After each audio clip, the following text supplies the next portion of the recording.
இந்த குதிரை பேரம் கழுதை பேரம் என்பதை பற்றியெல்லாம் பேசுவதற்கு இடமல்ல. இது ஆதாரம் இல்லாமல் எந்த பேரத்தை பற்றி பேசுவதை நான் அனுமதிக்க முடியாது.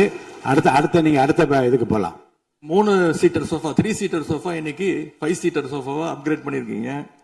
ஏற்கனவே சோஃபா அனுப்பி அடுத்த கட்சி எம்எல்ஏக்கெல்லாம் இழுத்துக்கிட்டு இருந்தீங்க. இன்ஸ்டா மார்ட்ல பொருட்களை வாங்குற மாதிரி இன்ஸ்டன்டா எம்எல்ஏக்களை வாங்கிட்டு இருக்கீங்க. வாங்கி ராஜினாமா செய்ய வச்சு விட்டு இருக்கீங்க. பேரவைத் தலைவர்கள் ரிஃபார்ம் பண்ணிட்டு இருக்கீங்கன்னு சொல்றீங்க, பண்ணுங்க. தூத்துக்குடியில என்ன ஆக்ஷன் எடுத்திருக்கீங்க அதை மட்டும் தெரிஞ்சுக்க விரும்புறேன். தூத்துக்குடியில ஒரு இன்சிடென்ட் சொன்னல உங்களுடைய சட்டமன்ற உறுப்பினர், அதுக்கு மட்டும் கொஞ்சம் விளக்கம் கொடுத்தீங்கன்னா நல்லா இருக்கும். அதே போல தமிழ்நாட்டுக்கு வர வேண்டிய மிகப்பெரிய தொழில் முதலீடுகள் எல்லாம் இன்னைக்கு பக்கத்து மாநிலங்களுக்கு போகிறதாக பத்திரிகையிலையும் மேகசின்ஸ்லயும் தொடர்ந்து செய்திகள் வந்துட்டு இருக்கு. தொழில்துறை கைடன்ஸ் தமிழ்நாடு அமைப்புகள்ல முந்தைய ஆட்சியில் இருந்தக்கூடிய அதிகாரிகளை திடீர்னு மாத்தினதும் ஒரு தவறான முடிவுன்னு நாங்க கருதுறோம். இதனால தமிழ்நாடு பாதிக்கப்பட்டிருக்கு அப்படின்னு பத்திரிகைகளை தொடர்ந்து அறிக்கைகள்லாம் வந்துட்டு இருக்கு. இதற்கு இடையில ஆளுநர் உரையில தலைமைச் செயலாளர் தலைமையில தமிழ்நாடு இன்வெஸ்டர் ப்ரமோஷன் கமிஷன் என்ற பேர்ல ஒரு புது அமைப்பு உருவாக்கப்படும்னு அதை தெரிவிச்சிருக்கிறீங்க. அப்படின்னா இப்ப சிறப்பா செயல்பட்டு வருகின்ற கைடன்ஸ் தமிழ்நாடு அமைப்பு என்னவாகும் அப்படின்னு முதலமைச்சருடைய பதிலுரையில சொல்லணும்னு நாங்க விரும்புறோம். மாண்புமிகு பேரவைத் தலைவர் அவர்களே, இந்த அரசின் முன்னாடி இவ்வளவு பிரச்சனைகள் இருக்கு, ஏகப்பட்ட பிரச்சனைகள் இருக்கு. இதையெல்லாம் தீர்க்க முயற்சி பண்ணாம அடுத்த கட்சி ஆட்களை இழுக்கிற வேலையைத்தான் நீங்க எல்லாம் முழுவீச்சில் செஞ்சுட்டு இருக்கீங்க. இந்த அரசின் மீதான நம்பிக்கை வாக்கெடுப்பின் போது நான் குறிப்பிட்டு சொன்னேன், புதுமையான ஆட்சின்னு சொன்னீங்க, கடைசியில புஷ்பா பட ஆட்சியை கொடுத்திருக்கீங்கன்னு குறிப்பிட்டு பேசியிருந்தேன். அந்த அளவுக்கு குதிரை பேரம் தொடர்ந்து நடந்துகிட்டு இருக்கு. அப்படி பேசின அப்புறமாவது எதிர்கட்சி தலைவர்களுக்கு இந்த குதிரை பேரம் கழுதை பேரம் என்பதை பற்றியெல்லாம் பேசுவதற்கு இடமல்ல. இது ஆதாரம் இல்லாமல் எந்த பேரத்தை பற்றி பேசுவதை நான் அனுமதிக்க முடியாது. நீங்க அடுத்த இதுக்கு போலாம். 3 சீட்டர் சோஃபா 3 சீட்டர் சோஃபா இன்னைக்கு 5 சீட்டர் சோஃபாவா அப்கிரேட் பண்ணிருக்கீங்க. ஏற்கனவே சோஃபா அனுப்பி அடுத்த கட்சி எம்எல்ஏக்கெல்லாம் இழுத்துக்கிட்டு இருந்தீங்க. இன்ஸ்டா மார்ட்ல பொருட்களை வாங்குற மாதிரி இன்ஸ்டன்டா எம்எல்ஏக்களை வாங்கிட்டு இருக்கீங்க. வாங்கி ராஜினாமா செய்ய வச்சு விட்டு இருக்கீங்க. இல்ல நான் என்ன சொல்றேன், எந்த பேரத்தையும் பற்றி இங்க பேச அனுமதி கிடையாதுன்னு தான் நான் சொல்றேன். நீங்க உதாரணம் சொல்லி நீங்க திடீர்னு எடுத்தோடனே குதிரை பேரன்னு சொல்லுவது, அப்புறம் இன்னொரு பேரம் என்று சொல்லி மாண்புமிகு உறுப்பினர் வந்து சோஃபான்னு சொல்றாரு. நான் என்ன சொல்றேன்னா, எதையும் சொல்லுவதற்கு இந்த அவைக்கு உரிமை உண்டு. ஆனால் சொல்லுவதிலே உண்மை இருக்க வேண்டும். உண்மைக்கு மாறான தகவல்களுக்கு இங்க இடமில்லை. ஏன்னா அர்த்தம் இருக்குல்ல. இப்ப நீங்க ஏதோ ஒரு அர்த்தம் உள்நோக்கத்தோடு சொல்லப்படுற நீங்க சோஃபா என்று சொல்வதற்கு நீங்க ஒரு உள் அர்த்தத்தோடு ஒரு வார்த்தையை சொல்லுகின்றீர்கள், நகைத்தும் கொள்ளுகிறீர்கள். அப்ப மக்கள் அதை பற்றி என்ன நினைப்பார்கள்? சற்று விளக்கமாக பாருங்க. ஆதாரம் இல்லாமல் சொல்லப்படுகிற எந்த வார்த்தைக்கும் எந்த குறிப்புக்கும் இங்க இடமில்லை. மாண்புமிகு எதிர்க்கட்சி தலைவர், நீங்க தொடர்ந்து பேசலாம். ஊழல் சக்தின்னு சொல்லிட்டு அதே எம்எல்ஏக்களுக்கு இன்னைக்கு ஒரு மச்சத்தை மட்டும் வச்சுட்டு இன்னைக்கு தூய சக்தியா நீங்க மாத்திட்டீங்க. அதனால எங்களுடைய தலைவர் சமீபத்தில் சொன்னாரு, தீர்ந்து போன சக்திகள்கிட்ட திருடுற அளவுக்கு காஞ்சி போன சக்தியா இன்னைக்கு இந்த ஆட்சியாளர்கள் இருக்கிறாங்க. ஆகவே இந்த குற்றச்சாட்டுகளுக்கு முதலமைச்சர் அவர்கள் தன்னுடைய பதில் உரையில அவர் விளக்கம் அளிப்பார்னு நாங்க நம்புறோம். முக்கியமா இந்த ஆள் பிடிக்கிற வேலையை நிப்பாட்டிட்டு இனியாவது ஆட்சி நிர்வாகத்துல நீங்க கான்சென்ட்ரேட் பண்ணுங்கன்னு உங்களை எல்லாம் கேட்டுக்கிறேன். மாண்புமிகு பேரவைத் தலைவர் அவர்களே, உங்களுடைய தேர்தல் முக்கியமான வாக்குறுதிகள், படிச்சு வேலை இல்லாத இளைஞர்கள் அவங்களுக்கு எல்லாம் 4500 ரூபாய் மாசம் 4500 ரூபாய் தருவேன்னு சொல்லியிருக்கிறீங்க. அது சீக்கிரம் 6 மாசத்துல கொடுங்க. மகளிருக்கு நீங்க சொன்ன உரிமை தொகை 2500 ரூபாய் உரிமை தொகை, வருஷத்துக்கு 6 கேஸ் சிலிண்டர், தாய்மாமன் சீர், இதெல்லாம் 6 மாசத்துல கொடுப்பீங்கன்னு நான் நம்புறோம். இதெல்லாம் எப்படி கொடுக்க போறீங்க அப்படின்னு ஒரு டைம் லைனை முதலமைச்சர் தன்னுடைய பதிலுரையில சொல்லணும்னு கேட்டுக்கிறோம். அதேபோல் சட்டம் ஒழுங்கு சீர்கேடு, மின்வெட்டு, விவசாயிகள் பிரச்சனை ஆகியவற்றில் முதலமைச்சர் அவர்கள் தலையிட்டு உடனடியாக ஒரு தீர்வு காண வேண்டும். ஆளுநர் உரையில இதற்கான விளக்கம் இல்லாததால முதலமைச்சருடைய பதிலுரையாவது இதெல்லாம் இருக்கும்னு நாங்க எதிர்பார்க்கிறோம். இப்ப நான் கேட்டதுக்கெல்லாம் வழக்கம் போல பழக்க தோஷத்துல எல்லாத்துக்குமே திமுக தான் காரணம்னு எங்க மேல பழிய தூக்கி போடாம தப்பிச்சுக்காம தீர்வை நோக்கியதா முதலமைச்சருடைய பதில் இருக்கணும்னு நான் விரும்பி கேட்டுக்கொள்கின்றேன். ஆளுநர் உரையில இருமொழி கொள்கை, மாநில உரிமை, சமூக நீதி, மகளிர் முன்னேற்றம்னு திமுக சொன்னதையே ப்ளூ பிரிண்டா ஃபாலோ பண்ணி இந்த அரசுடைய கொள்கை முடிவுகளா அறிவிச்சிருக்கிறீங்க. இதை நாங்க வரவேற்கிறோம். மற்றபடி ஆளுநர் உரையில தமிழ்நாட்டுடைய வளர்ச்சிக்கான ரோடு மேப் எதுவும் இல்லைன்னு கூறிக்கொண்டு முழுக்க முழுக்க முதலமைச்சருடைய புகழுரையாகத்தான் இந்த ஆளுநரை அமைஞ்சிருக்குன்னு சொல்லி வாய்ப்புக்கு நன்றி கூறி விடைபெறுகின்றேன். நன்றி, வணக்கம். பேரவையின் இந்திய நிகழ்ச்சிகள் இத்துடன் முடிவுற்றன.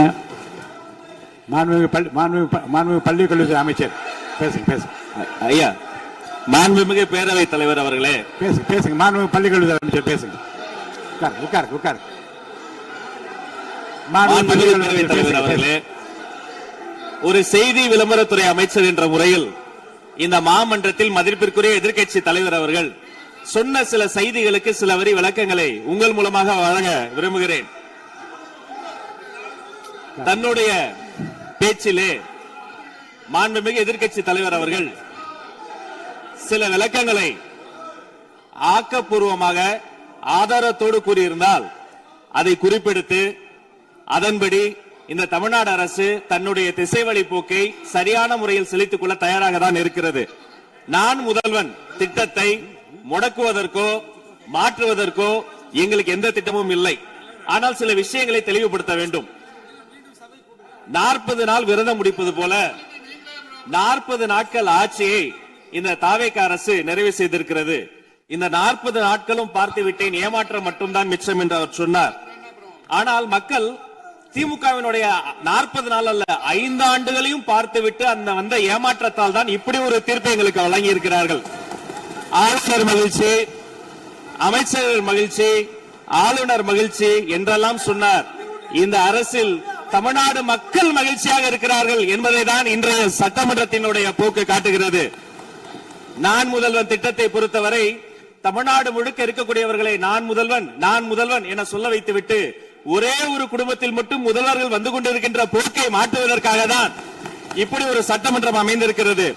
தமிழ்நாடு வரலாற்றில் முதல் முறை முதலமைச்சர் மட்டுமல்ல, மாண்புமிகு சி ஜோசப் விஜய் அவர்கள் முதல் முறையிலேயே முதலமைச்சராக இருக்கிறார். அவருக்கு பிறந்தநாள் வாழ்த்துக்களையும் சொல்லிக் கொண்டு, நிதி ஆயோக் கூட்டத்தில் மாண்புமிகு முதல்வர் சொன்னதெல்லாம் 40 நாட்கள் நீங்கள் செய்திருக்க முடியாது, அது திமுக தான் காரணம் என்று சொன்னார்கள். நானும் அதை தான் சொல்கிறேன். இன்று அவர் சொன்ன சட்டம் ஒழுங்கு, போதை பொருள் எல்லா பிரச்சனைக்கும் 5 ஆண்டு காலமாக அவர்கள் செய்த திமுக ஆட்சிதான் காரணமாக இருக்க முடியும் என்பதையும் சுட்டிக்காட்டிக் கொள்கிறேன். பள்ளி மாணவர்கள், ஒரு கல்வித்துறை அமைச்சர் நான், பள்ளி மாணவர்களினுடைய புத்தக பையிலே அன்றைய முதல்வர் ஸ்டாலின் படத்தை நாங்கள் போடவே இல்லையே என்று பெருமையாக சொன்னார். அப்புறம் ஏன் சார் லேப்டாப்ல மட்டும் அந்த படத்தை போட்டீங்க? நீங்க லேப்டாப்பில் போட்ட படத்தை எங்கள் மாணவர்கள் திண்ணர் வைத்து அழித்து விட்ட காட்சிகளும் சமூக வலைதளத்தில் பார்த்து கொண்டுதான் இருக்கிறோம். ஒரு வரியில் சொல்லுகிறேன், கோயில் பிரச்சனையை முத்தமிழறிஞர் டாக்டர் கலைஞரினுடைய வசனத்தையே சொல்கிறேன். நாங்கள் கோயில் கூடாது என்று சொல்லவில்லை, கோயில் கொடியவர்களின் கூடாரமாக மாறிவிடக் கூடாது என்றுதான் சொல்லுகிறோம். தூய்மை தொழிலாளர்களை இன்றே பார்த்து விட்டதாக முன்னாள் முதல்வர் பார்த்து விட்டதாக சொல்கிறார்கள். எங்கள் கேள்வியே அதுதான். 10 நாட்கள் ஒரு வாய் சாப்பிடாமல் உண்ணானும் இருந்த போது நானும் எனது சகோதரர்கள் அண்ணன் ஆனந்தும் மாதவும் போய் பார்த்தோமே. இன்று தூய்மை தேவதைகளை பார்க்கிற திரு ஸ்டாலின் அவர்கள் அன்னைக்கு ஏன் சார் பார்க்கல? ரிப்பன் மாளிகைக்கு அட்ரஸ் தெரியலையா? எப்படி போக வேண்டும் என்ற பாதை தெரியவில்லையா? தமிழ்நாடு எத்தனையோ திருடர்களை பார்த்திருக்கிறது. அலிபாபாவும் 40 திருடர்களையும் கூட பார்த்திருப்பீர்கள். அலிபாபாவும் பியூஸ் கேரிய திருடர்களையும் இப்போதுதான் எங்களுடைய மின்சாரத்துறை அமைச்சர் பார்த்துக் கொண்டிருக்கிறார். அதை குறித்த நடவடிக்கை எடுக்கப்பட்டுக் கொண்டிருக்கிறது. அவர்கள் மின்வெட்டை குறித்து சொன்னதற்கு மாண்புமிகு புரட்சித் தலைவி அம்மா அவர்கள் இதே மாமன்றத்தில் சொன்ன ஒரு வரியை சுட்டிக்காட்ட ஆசைப்படுகிறேன். இந்த மாமன்றத்திலே தமிழ்நாட்டிற்கு மின்சார தடையை அறிமுகம் செய்த திமுக எதற்கு மின்சார தடையை பற்றி பேசுகிறது என்று அவர் கேட்டார். கலைஞர் வண்ண தொலைக்காட்சி கொடுத்தார்கள், அந்த நாட்களை பார்க்க முடியாது. கலைஞர் வண்ண தொலைக்காட்சி கரண்ட் இல்லாம கருப்பு வெள்ளையா பிளாக் அண்ட் ஒயிட்டாவே போன அந்த காலங்களை எல்லாம் மறந்துவிட்டு ஆதாரம் இல்லாமல் உண்மைக்கு புறமான செய்திகளை மாமன்றத்தில் அவர்கள் சொல்வதை இதோடு நிறுத்திக் கொள்ள வேண்டும். நேரலையை குறித்து கேட்டார்கள். எனக்கு ஆச்சரியமாக இருக்கிறது. 3 ஆண்டு காலமாக ஒரு தொழில்நுட்ப கோளாறாக அன்றைய சபாநாயகர் நேரலையை இருட்டடிப்பு செய்து விட்டார். ஆனால் இன்று மாண்புமிகு சபாநாயகர் நேரலையை கொடுத்துக் கொண்டிருக்கிறார். அவருக்கு எங்கள் சார்பாகவும் நன்றியை கூறிக்கொண்டு, விவசாயிகளை குறித்து இந்த மாமன்றத்தில் ஒன்று சொல்கிறேன். தமிழ்நாடு வரலாற்றிலேயே விவசாயிகளினுடைய சங்கத்தின் தலைவர்கள் மீது குண்டாஸ் போட்ட ஒரு சர்க்கார் திமுக சர்க்கார். ஆனால் அவர்கள் கண்ணீரை போக்க நாங்கள் போராடி கொண்டிருக்கிறோம். அரசு பள்ளிகளில் எந்த கட்சிக்காரர்களும், அது தாவேகாரர்களாக இருந்தாலும் சரி, பள்ளி மாணவர்களை தொந்தரவு செய்யாதீர்கள் என்று சொன்னதோடு மட்டுமல்ல, பெருமையோடு சொல்கிறேன், எங்கள் கட்சியினுடைய ஒன்றிய செயலாளர் அரசு பள்ளியில் சென்று ரிலீஸ் எடுத்ததற்காக நேற்றைய தினம் கட்சியை விட்டு நீக்கியிருக்கிறார் என்னுடைய பொதுச் செயலாளர். சட்டம் ஒழுங்கு பிரச்சனை பற்றி பேசுகிறவர்களுக்கு அண்ணா பல்கலைக்கழகம் நினைவுக்கு வரவில்லையா? அண்ணா நகரில் பெத்த பிள்ளைக்கு கொடுமை நடந்ததற்கு கம்ப்ளைண்ட் கொடுக்க வந்த அப்பா அம்மா மீதே அடித்து துன்புறுத்தியது நினைவுக்கு வரவில்லையா? யார் அந்த மேலிடம் என்று கேட்பவர்களுக்கு யார் அந்த சார் என்பது நினைவுக்கு வரவில்லையா என்பதை உங்கள் மூலமாக நான் கேட்டுக்கொள்கிறேன். இடையில் ஆங்கிலத்தில் ஒரு விஷயம் சொன்னார், to remain silent. I want to quote Walter. I may not agree with what you are saying, but I am ready to give my life to defend your right to say it. எதிர்க்கட்சிகளினுடைய கருத்துகளையும் அரவணைக்கக்கூடிய மாமனிதர் இந்த மன்றத்தில் முதல்வராக உட்கார்ந்து கொண்டிருக்கிறார். ஆக்கப்பூர்வமான விமர்சனங்களை சொல்வீர்கள் என்று பார்த்தால் திரும்ப திரும்ப அரசியல் விமர்சனங்களை மட்டுமே சொல்லிக் கொண்டிருக்கிறீர்கள். இந்த சோஃபா கதையை எண்ணிக்கை விட போகிறார்கள். எங்கள் தலைவர் சினிமாவை விட்டாலும் அவர்கள் அட்லி என்கிறார்கள், புஷ்பா என்கிறார்கள், ஜுராசிக் பார்க் என்பார்கள் போல் இருக்கிறது. நான் ஒன்று சொல்லிக் கொள்கிறேன், அந்த சோஃபா அவர்கள் வாங்கியது, அவர்களினுடைய வசதி கருத்து வாங்கியது. மதிப்பிற்குரிய அண்ணன்களை நீங்கள் சிறுமைப்படுத்தக் கூடாது. ஆனால் ஒன்று உறுதி, எந்த காரணம் கொண்டும் பார்க்க வருகிற கூட்டணி தலைவர்களுக்கு மட்டும் பிளாஸ்டிக் சேர் போட்டதை போல சிறுமைப்படுத்தக்கூடிய கட்சி தமிழக வெற்றிக் கழகம் இல்லை என்பதையும் இந்த நேரத்தில் நான் தெரிவித்துக் கொள்கிறேன். சிங்க பெண்களை குறித்து அன்றே விரிவாக தெளிவாக அழகாக நான் கூறிவிட்டேன். சிங்க பெண்கள் இந்த நாட்டினுடைய தமிழ்நாடு அரசினுடைய பொக்கிஷம். அவர்களை குறித்து மீண்டும் மீண்டும் இப்படி சிறுமைப்படுத்தி பேசியதற்காக மாண்புமிகு பேரவைத் தலைவர்கள் அதை கண்டிக்க வேண்டும். சிங்க பெண்களை குறித்து இனி யாராவது தவறாக பேசினால் அதை அனுமதிக்க கூடாது. இப்படி தவறாக பேசியதற்காக அவர்கள் மன்னிப்பு கேட்க வேண்டும் என்று தமிழக வெற்றிக் கழகத்தினுடைய அரசு சார்பில் கேட்டுக் கொள்கிறேன். வாக்குறுதிகளை பற்றியெல்லாம் பேசினார்கள். பொதுவாக வாக்குறுதிகள் சர்வதேச அளவில் பொலிட்டிக்கல் பினாமினல் எப்படி உருவாகிறது? ஒரு பிரச்சனை, அந்த பிரச்சனைக்கான ஒரு சொல்யூஷன்ஸ், அதை எந்த பொலிட்டிக்கல் இன்டர்ஃபரன்ஸ் இல்லாமல் செயல்படுத்தக்கூடிய ஒரு செயல்முறை, பின்பு வரக்கூடிய அந்த வெற்றியை ரோடு போடுவோம் என்று சொல்லி ரோடு போட்டதை காண்பித்து எக்ஸிபிட் செய்து அவர்கள் முன்னோக்கி செல்வார்கள். ஆனா இங்க பொறுத்த வரைக்கும் நாம தமிழ்நாட்டில் இதுவரைக்கும் ஆண்டவர்கள் பிரச்சனையை ஐடென்டிஃபை பண்ணி சொல்லவே மாட்டாங்க. ஏன் தெரியுமா? அந்த பிரச்சனையே அவங்கதான், அவங்களே அவங்களை ஐடென்டிஃபை பண்ணி எப்படி சொல்ல முடியும்? சரி, அதுக்கு பாசிபிள் சொல்யூஷன் சொல்லி பொலிட்டிக்கல் இன்டர்ஃபரன்ஸ் இல்லாம அதை செயல்படுத்த முடியுமா? ஒரு முனிசிபல் கவுன்சிலர் தொடங்கி மாண்புமிகு அமைச்சரினுடைய வீட்டில் இருக்கிறவர்கள் வரைக்கும் கமிஷன் மீது கமிஷன் அடித்து அந்த ப்ராஜெக்டே முடியாது. கடைசியில் எதை விளம்பரம் செய்வது? அந்த திட்டத்தினுடைய வெற்றியையா? எதை விளம்பரம் செய்வது என்றே தெரியாமல் தங்கள் தலைவரை, அதுவும் ஒரு குடும்பத்தை மட்டுமே வெறித்தனமாக விளம்பரம் செய்து செய்தி விளம்பரத்துறையின் கஜானாவை துடைத்து வைத்து சென்றிருக்கிறார்கள் என்பதையும் இந்த மாவட்டத்துக்கு தெரியப்படுத்த நான் கடமைப்பட்டிருக்கிறேன். இன்னும் ஒவ்வொரு வரியிலும் ஆக்கப்பூர்வமாக அறிவியல் பூர்வமாக எதையாவது சொல்வார்களும் நான் தேடி தேடி பார்த்தேன்.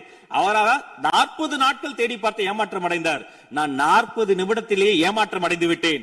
இதை சொல்ல வேண்டும் என்று சொன்னால் ஒரு நகைச்சுவை காட்சியில் சொல்வதை போல அதுல ஒண்ணுமே இல்ல, கீழே போட்டுருங்க. நன்றி சட்டப்பேரவை தலைவர் அவர்களே. எதிர்க்கட்சி தலைவரால் கூறப்பட்ட குற்றச்சாட்டுகளுக்கு மாண்புமிகு பள்ளி கல்வித்துறை அமைச்சர் அவர்கள்